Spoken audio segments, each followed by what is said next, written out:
আপনি যদি বিয়ের পরে জানতে পারেন যে আপনি যাকে বিয়ে করেছেন সে আসলে কোনো মেয়েই না, ছেলে ছেলে হয়ে আপনি একটা ছেলেকে বিয়ে করেছেন, তখন আপনার কেমন লাগবে?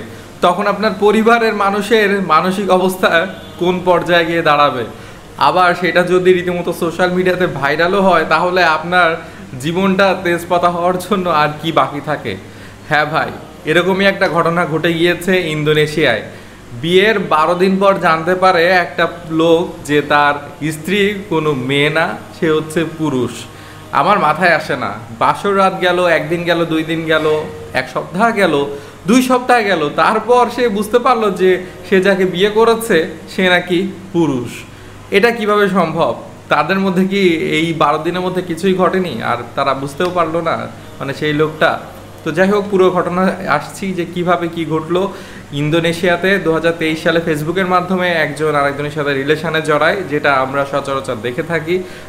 ফেসবুক তো এখন হলো যোগাযোগ মাধ্যম, সেখানে কথাবার্তা আদান প্রদান, প্রেম, ভালোবাসা সব কিছুই হয়।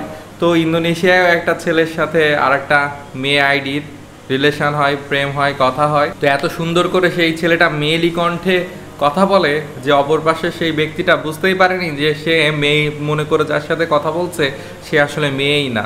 তারপরে যখন দেখা করে তখন সেই মেয়েটা বোরকা পরে আসে, মুখ টুক ঢেকে আসে যাতে দেখতে না পারে।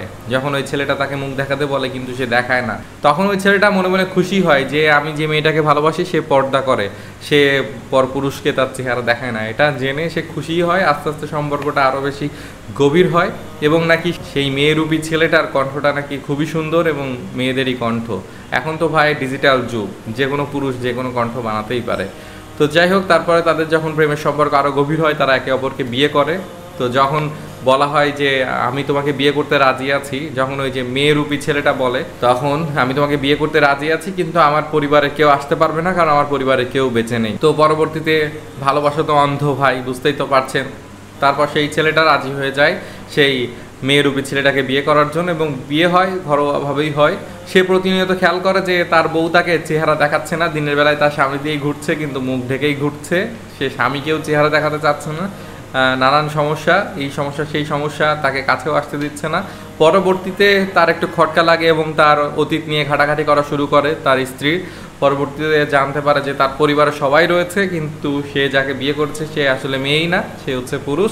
এবং তার উদ্দেশ্য ছিল তার সম্পত্তিগুলো হাতানো এবং সম্পত্তি হাতিয়ে চলে যাওয়া, এটাই উদ্দেশ্য ছিল। এই উদ্দেশ্যেই প্রেম করেছে এবং বিয়েও করেছে এবং সংসারও করেছে।